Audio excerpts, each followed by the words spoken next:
Ջերուսման ամբողջ համակարգը մեկ կաթսայի գնով կաթսան ձեզանից, մնացածը մեզանից։ Ընտրեք Maverick կամ Navi երգրխնայող կաթսաներից մեկը, իսկ ծխատարը, մարտկոցները, խողովակները, բոլոր դետալները, առաքումն ու տեղադրումը կստանաք իդեալ համակարգից։ Վճարեք միայն կաթսայի համար եւ ստացեք ամբողջ ջերուսման համակարգը նույն գնով։ Մանրամասները idealsystem.am Իդեալ համակարգ 29 տարի դեպի կատարելություն։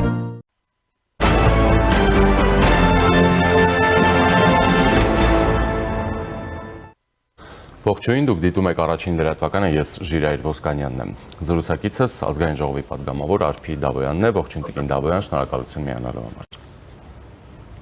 Բարև ձեզ, ես եմ շնորհակալ։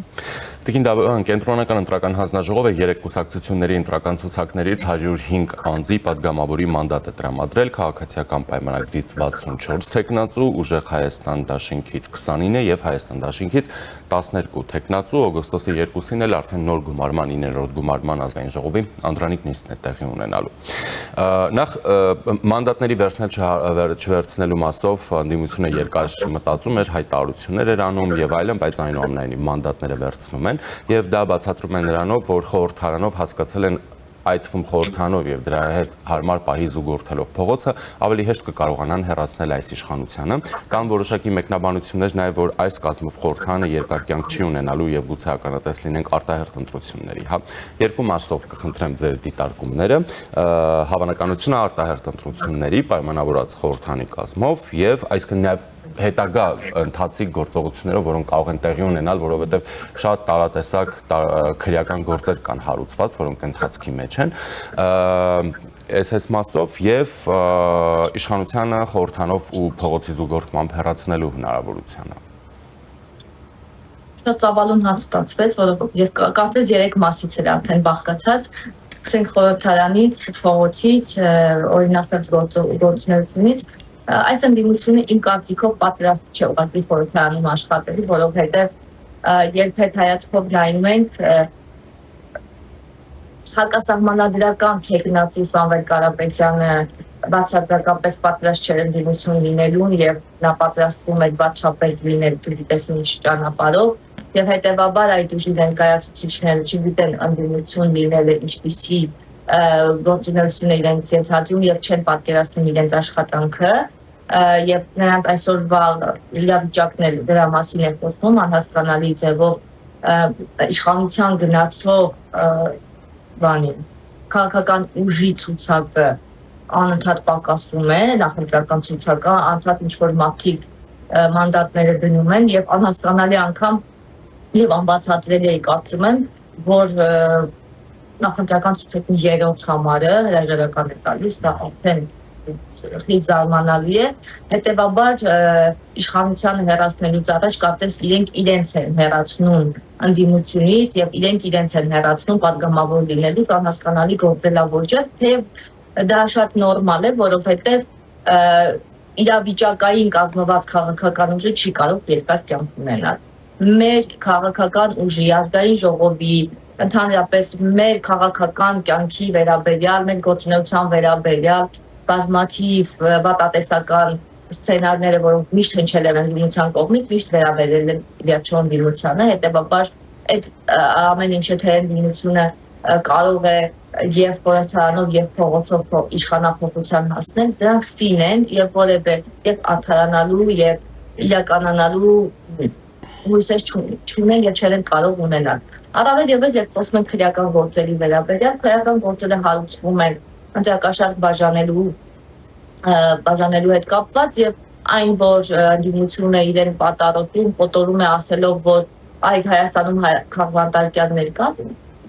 դա շատ ծիծաղելի է, գալու են ազգային ժողովում էլ խոսելու դրա մասին, չհասկանալով, որ քրեական օրենսգրքով հետապնդվող արարքները չեն կարող որևէ մեկին քաղաքական համերձյալի կեցվածք տալ, որովհետև ես ոնց տեսնում եմ, երբ ասում են քաղաքվանդարկյալներ ունենք, ես այսքան քաղաքվանդարկյալի մեջ դեռ մի խելքը գլխին մարդ չեմ տեսել, որը քաղաքական գործունեությամբ է զբաղվում։ Ինձ համար քաղաքական բանտարկյալի օրինակ է օրինակ Նելսոն Մանդելան, եւ ես նայում եմ շրջապատից այդպիսի մարդ առասարակ չեմ կարողանում գտնել, հետեւաբար պետք չէ այդ իրենց վերաբաց ոճով քաղաքական բանտարկյալներ։ Քաղաքական գործունեության համար Հայաստանի Հանրապետությունում Սերժ Սարգսյանից եւ Ռոբերտ Քոչարյանի օրոքից հետո դեռևս ոչ մեկ չի հետապնդվել։ Հետևաբար այս խորհրդարանը աշխատելու է, արտահայտ ընտրություններ չեն սպասվելու, որովհետեւ որևէ հիմք չեմ տեսնում դրա համար։ Շատ լավ, ես հիշեցնեմ նաև, որ Ռոբերտ Քոչարյանն է հրաժարվել պատգամավորական մանդատից, հա։ Այն դուք հիշեցիք, որ Սամվել Կարապետյանը որպես հակասահմանադրական թեկնածու վարչապետ էր ուզում լինել, Քոչարյանն էլ պատրաստ է աշխատել միայն վարչապետ։ Այո, Քոչարյանի որդին մի հատ փոքրիկ հիշում եմ հոլովակ էր գցել, որտեղ իր մայրիկի հետ խոսում են, որ ասում էր այո, ես ուզեմ, որ իմ ամուսինը վարչապետ լինի, այսինքն բոլորը պատրաստ են վարչապետ լինել, սակայն պատրաստ չեն ընդդիմություն լինել։ Օրինակ Ռոբերտ Քոչարյանը իր սկզբունքների վրայով անցնելով այդքան շփվեց քաղաքացիների հետ, այդքան տարապեց, ժիմ արեց, մի խոսքով վազվզեց, խոսեց, շփվեց, հասավ մեղրի անգամ, սակայն հարից չհամարեց լինել ազգային ժողովի պատգամավոր։ Ես ապշած եմ ուղղակի։ Այսինքն այդ ամեն ինչը չափազանց կեղծ էր, մեկ անգամ եւս ապացուցվեց այն, որ այդ ամենը կեղծ էր, այդ ամենը փուչ էր եւ այս մարդը որևէ կապ չի կարող ունենալ ժողովրդի հետ։ Իրեն հետաքրքիր է միայն Հայաստանի Հանրապետության վարչապետի պաշտոնը եւ մեկը չկար իր հարազատների շրջանում, որ ասեր չի լինելու։ Մի ձգտիր դրան, դու վաղուց մերժված ես եւ մեղ ասած չսիրված կերպար ես ժողովրդի կողմից։ Բայց լավ կլիներ գարաժային ժողով մեր հարցադրումներին պատասխանել։ Շատ լավ կլիներ, սակայն կարծում եմ դա չխոսենք։ Իսկ դուք դրա բացատրությունը ունեք, թե ինչու են ձգտում լինել վարչապետ եւ հրաժարվում են խորհրդարանական աշխատանքից, որովհետեւ խորհրդարանական աշխատանք հայթվում եւ ընդդիմությունը բազում լծակներ ունի հենց նույն գործադիրին, բերելու թափանցիկության, հաշվետվողականության դաշտ, հա, 1000 մի գործիքակազմ ունի ընթացիկ զարգացումների, տարատեսակ ծրագրերի, օրենսդրական նախաձեռնությունների վրա ազդելու, բերելու դրանք։ Նախ իրենք պիտի կարդան ազգային ժողովի կանոնակարգը հասկանալու համար, թե ընդդիմությունը ինչպիսի լծակներ ունի, ձեր թվարկած շատ լծակներ կան ազգային ժողովի կանոնակարգով սահմանված, շատ լավ կլինի, որ ընթերցեն հասկանալու համար, թե ընդդիմությունը ինչպես կարող է լինել իշխանության քննադատել եւ իշխանության աշխատեցնող, այսպես ասած, ուղղակի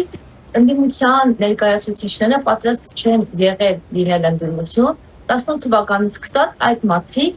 միայն իշխանության նկատումներով են պայքարում ընտրությունների համար եւ հետեւաբար գալիս են ազգային ժողով։ Ես այսօր տեսա մի հատ բան բերեց Facebook-ը, որտեղ Լևոն Քոչարյանի մասին էր, որ Լևոն Քոչարյանը ունի իրավաբանական կրթություն, հետո տնտեսագիտական եւ այսպես թվարկում է, թե մարդը ազգային ժողովում ինչպիսի գործունեություն կարող է ծավալել, հետո նաեւ տեսնավ 5 տարում այդ մարդը ազգային ժողովում երևի մեկ ելույթ ունեցած լինի կամ կառավարության հարցի պատասխանի ժամանակ իրեն անձամբ հետաքրքրող ինչ-որ հարցեր է տվել։ Ու Իշխան Սաղաթելյանը այս կոմենտով Իշխան Սաղաթելյանը ազգային ժողովում ինչ է արել, բացի նիստերից բացակայելուց։ Եվ այդպես մի քանի պատգամավորներ են եղել ընդդիմությունից, որոնք աշխատել են, հիմա այսպես որոշել են, որ իրենք ընդդիմություն են, ընդդիմադիր գործունեություն պիտի ծավալեն։ Չեք կարող ընկերներ, դուք ընդդիմադիր գործունեություն ծավալող քաղաքականությամբ զբաղվող մարդիկ չեք։ Դուք իրավիճակային ուղղակի հայտնվել եք ազգային ժողովում։ Եվ առավել եւս ուժեղ Հայաստան կոչվող ուժի ներկայացուցիչները ընդհանրապես մեկը մեկից տեղեկություն չունեն։ Եթե մի քաղաքական ուժ, որը գնում է իշխանություն վերցնելու 100 քանի հոգի, մոտ 10 հոգի հրաժարվում են պատգամավորի թեկնածու լինելուց եւ դադարեցվում են նրան թեկնածու լինելը, դա արդեն ես չեմ կարողանում պատկերացնել, թե ինչպիսի կատնաշփոթ է այնտեղ տիրում եւ ազգային ժողովն այն ինչ պիտի անեն, ես չեմ պատկերացնում։ Նաև տեղեկություն իմացանք, որ Նարեկ Կարապետյանի դեմ քրեական հետապնդման մասին եւ կենտրոնական ընտրական հանձնաժողով են դիմել, որպեսզի անձեռնմխելիության հետ կապված հարցեր լուծեն եւ այլն։ Այս ամեն ինչը այդ ընդդիմադիր շրջանակը մեկնաբանում է նրանով, որ քաղաքացիական պայմանագիրը գնում է ուժեղ Հայաստանին խորհրդանում գլխատելու ճանապարհով, հա, ինչու է գլխատում այս ուժին։ Սամվել Կարապետյան, հիմա Նարեկ Կարապետյան։ Նա Սամվել Կարապետյանը խորհրդարանական որևէ լծակ չէր կարող ունենալ բացի դրսում ղեկավարելով կուսակցություն հետևաբար նրան հանում են։ Ես չգիտեմ հիմքերը որն են Նարեկ Կարապետյանի, բայց կարծում եմ, որ այն ինչ որ տեղի է ունեցել նրանց կուսակցության այլ ներկայացուցիչների հետ, ապա Նարեկ Կարապետյանն էլ անմասն չի մնացել։ Ես կարծում եմ, որ հիմքերը դրանք են, կարծում եմ հրապարակումը կլինի եւ կտեսնեն։ Եվ Նարեկ Կարապետյանի մասին մի բան եմ ուզում ասել, հուսով եմ ինքը կլսի, որ այդպես գյուղերն ընկած ման է գալիս եւ ասում է, որ ես կարծում եմ Տիմին ընդառաջ նորից ընտրակաշարք բաժանելու գործունեությամբ են զբաղված ուժեղ Հայաստանի եւ հրավիրում եմ իրավապահների ուշադրությունը, այսինքն գյուղերում կոմբայն են բաժանում, հետո ասում են գույքագրում ենք ինչ որ բաներ անելու, ուզում եմ Նարեկ Կարապետյանին հարցնել, եւ քո հայրը падգամավորել, ինչու՞ չէ գյուղերն ընկած մարդկանց համար ինչ որ բաներ անում, երբ քո հայրը աշխատակազմի ղեկավարել, ինչու՞ չէ այդպես ստացավորել շփվում քաղաքացիների հետ, այդ կեղծ վիճակները, այդ Ես ուղղակի ուզում եմ հասկանալ այս մարդիկ քաղաքական գործունեությունը, պատկերացնել մարդկանց ինչ-որ բաներ բաժանելով։ Ես չեմ զարմանա, որ տունքի թել բաժանեն, վիզ վառելիք բաժանեն։ Ես չեմ զարմանա, որ մարդկանց կանչեն հավաքագրեն ինչ-որ գումարներ բաժանեն, որից հետո բռնվեն ու ասեն, որ մենք ոչինչ չէինք արել։ Հիմա կարծում եմ Նարեկ Կարապետյանը նույնպես այդ իրենց ողջագրած ճանապարհով է գնացել, դրա համար դիմել են անձեռնությունից զրկելու համար, հրապարակումը կլինի կիմանա, իսկ ինչ վերաբերվում է ազգային ժողովում ուժեղ Հայաստան կոմակցության արդեն, այսպես ասած, գլխատելուն, նախ իրենք են գլխատում,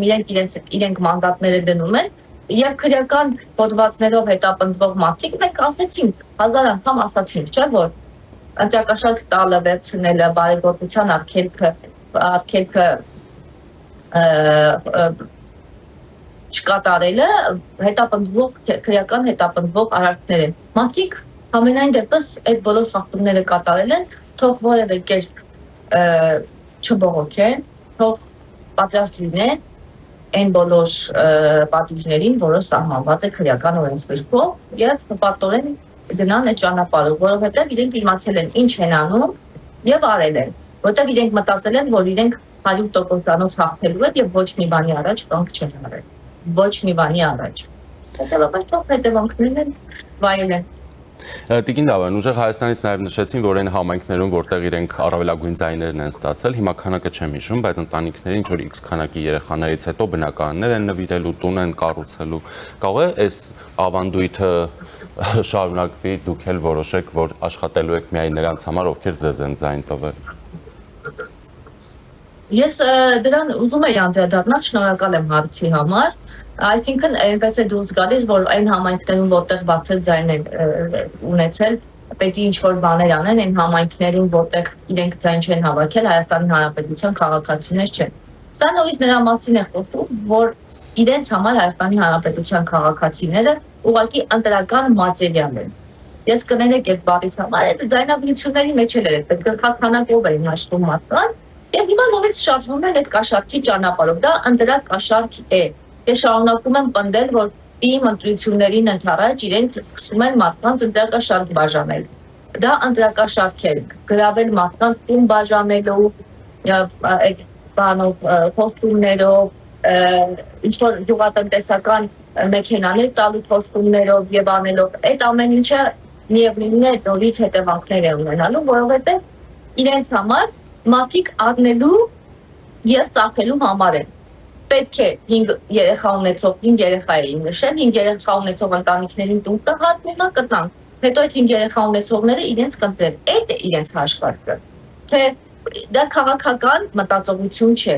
Ծառուկյանի ճանապարհով են գնում այս մարդիկ։ Դուք հիշում եք Ծառուկյանը եւ այլ ինչ ճանապարհներով են սկսել քաղաքական գործունեություն ծավալել։ Տուկի թելը, ջեմը, չգիտեմ, 1000 ու մի բաներ էին բաժանում։ Իրենց տաշիր բարեգործական հիմնադրամներ են։ Նախկին ընտրությունների ժամանակ մակարոն էր բաժանում, շաքարավազ էր բաժանում։ Իրենք քաղաքականությամբ չեն զբաղվում։ Իրենք զբաղվում են մարդկանց ձայների գնելու գործունեությամբ, որը իր հետևանքներն է ունենալու եւ հետո ասելու են մենք քաղաքական բանտարկյալներ ենք, մեզ քաղաքական հետապնդումներ ներկայացնում։ Այս ամեն ինչի հետևից որ գնան հասկանան թե իրենք իրականում ինչով են զբաղվում, այդ ժամանակ կհասկանան թե ինչու էլ հետևանքներն այդպիսին են։ Գագիկ Ծառուկյանի մասին ես դուքիդ էլ բարյաններում Գագիկ Ծառուկյանի մասն էլ խոսենք, քանի որ հիշեցինք, այսօր արդեն երկրորդ օրն է նրանք հնչական են բերում, ժամերով հարցաքննում, առերեսումներ են լինում իրանցի ներկայացուցչի հետ եւ այլն, եւ բնականաբար նրա թե փաստաբանները, թե քաղաքական թիմի ներկայացուցիչները, թե այլ քաղաքական ուժերից պնդում են, որ սա սուտ քրեական գործ է եւ հիմնական նպատակը քաղաքական հաշվեհարդարն է, որ տեսնում են Ծառուկյանի նկատմամբ, հա։ Ինչով էր ձեզ խանգարում Գագիկ Ծառուկյանը քաղաքական իմաստով, առավելևս որ այդ մարդը ոչ էլ խորհրդան անցավ, որ այս մարդուն քաղաքական հաշվեհարդարի եք ենթարկում։ Ես քաղաքական հաշվեհարդարի մասին պնդումները դնում եմ մի կողմ եւ հետեւում եմ լրահոսի պաշտոնական, որտեղ կա հարկերի խուսափման առելի ինչ-որ հրապարակումներ, հենց Իրանի հետ կապված խնդիրները, այնտեղ բավականին լուրջ փաստերի մասին է խոսքը, հետևաբար նորից կարող ենք պնդել, որ քաղաքականությամբ զբաղվող մարդը որևէ օրենքի հետ խնդիր է ունենում, ենթարկվում է քաղաքական հետապնդման, այդպես է։ Հայաստանի Հանրապետությունում արդեն ընդդիմության կողմից դարձել է գործելավոճ, ով իր քրեական գործունեության հետ կապված խնդիրներ է ունենում, ենթարկվում է քաղաքական հետապնդման։ Գագիկ Ծառուկյանը ենթարկվում է քաղաքական հետապնդման, դա իրենք լուրջ են ասում։ Ես ուղղակի զարմանում եմ, ուղղակի մենք 2018 թվականից հետո շատ բաց թողումներ ունենք եւ հիմա նաև այդ բաց թողումների հետևից ենք գնում։ 2018 թվականին եթե այս ամեն ինչը տեղի ունենար, ոչ մեկ չէր զարմանա։ Մենք հիմա մեր բաց թողումների հետևից ենք գնում նաև եւ կարծում եմ, որ այն ժողովրդային մեղադրանքները, որ այ ինչի էս ինչը քաղաքական գործունեությամբ է զբաղվում, այն ինչը ազատության մեջ է, եւ բոլոր սխալների ուղումները կատարելով կգնանք, այդ ժամանակ արդեն որևէ մեկը մեծ որևէ բանում չի մեղադրի, բացի այս շինծու քաղաքական ֆանտազիաների պաշտպաններից։ Բայց այնուամենայնիվ էլի Տիկին Դավան, երբ այդպես համատարած բոլորին մեղադրանքներ կան ներկայացված եւ այլն, այսպիսի կազմով կամ այսպիսի գործընկերությամբ աշխատանքները ինչպես եք էլի պատկերացնում, առավելևս եթե մենք խոսում ենք, որ Հայաստանին սպասվում են էլի շատ լուրջ գործընթացներ, նկատի ունեմ տարբեր նախագծերի իրականացումը, սահմանադրության հետ կապված հարցերը, հազար ու մի բան կա էլի անելու։ Դե մտավ կհասկանանք այս մարդիկ գալիս են ազգային ժողովի ինչ անելու համար։ Եթե իրենք ասում են, որ գալիս են աշխատելու հանուն Հայաստանի բարօրության եւ բարեկեցության, ապա այն բոլոր նախագծերը, որոնք միտված են Հայաստանի Հանրապետության բարեկեցությանը, իրենք պիտի կողմ քվեարկեն։ Եթե Հայաստան դաշինքի նման էլի պահպանվելու են գալու են գրանցվեն, որ իրենց աշխատավարձը ստանան եւ անհետանան, ապա այդ ամեն ինչը նորից դառնում է հին ազգային ժողովի կրկնությունը։ Իրենք պիտի նաեւ փորձեն, եթե այդքան ուժեղ գտնվեն, ինչպես իրենց ուժն է անվանվում, ցույց տա, որ իրենք աշխատում են հանուն Հայաստանի Հանրապետության եւ չգան սպասարկեն այլ շահեր եւ հանդես գան այլ կերպ, քան Հայաստանի Հանրապետության բարեկեցության մղումներն են։ Կտեսնենք, ես վստահ չեմ, որ իրենք աշխատելու են, ես վստահ չեմ, որ իրենք ընդդիմության բոլոր գործիքակազմը օգտագործելու են, ես վստահ չեմ, որ իրենք մասնակցելու են բոլոր հանրաժողովների նիստերին, ազգային ժողովի նիստերին, ես վստահ չեմ։ Ես ուզում եմ, բայց մենք աշխատելու ենք, որովհետև մենք ունենք մարտահրավերներ եւ իրենք մեզ որևէ կերպ չեն կարող խանգարել։ Հայաստան դաշինքից օրինակ Աննա Գրիգորյանը նշում էր, որ համոզված է քաղաքական հետապնդումները շարունակվելու են դեռ այլ քաղաքական գործիչների նկատմամբ եւ համոզմունք էր հայտնում, որ սա դուք իրականացնում եք հենց Ալիևի պահանջները, դա Ալիևն է պահանջում, որպես ես քաղաքական հետապնդումները տեղի ունենան։ Ես արդեն գիտեք, լավ խոսք կա, չէ՞, ասում եմ, իմ ինտելեկտը վիրավորվում է այդ հարցերից։ Անկեղծ եմ ասում, չի կարելի այդքան պարզունակ պրիմիտիվ էժան խոսակցությունների մեջ մտնել։ Ալիևի պահանջով 300,000 ադրբեջանցիներ, այդ տաղտուկ քննարկումները արդեն որևէ մեկի հետաքրքիր չեն։ Եվ իրենք չեն էլ հասկանում, որ հենց դրանով են վանում մարդկանց իրենցից։ Ալիևի պահանջով սահմանադրություն են կնքնում, Ալիևի պահանջով իբրև գալիս են 300,000 ադրբեջանցիները, իբրև Ալիևը այսպես ասեց, իբրև Ալիևը այնպես ասեց, իրենք չեն հոգնել այդ հիմարություններից, ես չեմ հասկանում։ Նայես Աննա Գրիգորյանին երբեմն շատ խելացի մտքեր է արտահայտում, բայց հենց գալիս են հասնում են, որ պիտի սկսում են ադրբեջանական, Ալիևը, լուրջ քաղաքական գործունեությամբ զբաղվող մարդիկ եք իբրև թե, ինչպես եք ձեզ թույլ տալիս նման էժան եւ անմակարդակ խոսակցությունների մեջ գտնվել։ Ես ուղղակի իրոք չեմ ուզում արձագանքել, այդտեղ արձագանքելու ոչինչ չկա։ Շնորհակալ եմ Տիկին Դավոյան։ Ես եմ շնորհակալ։ Զրուցակիցս ազգային ժողովի պատգամավոր Շարփի Դավոյանն էր, մնացեք առաջինի հետ, ես Ժիրայր Ոսկանյանն եմ։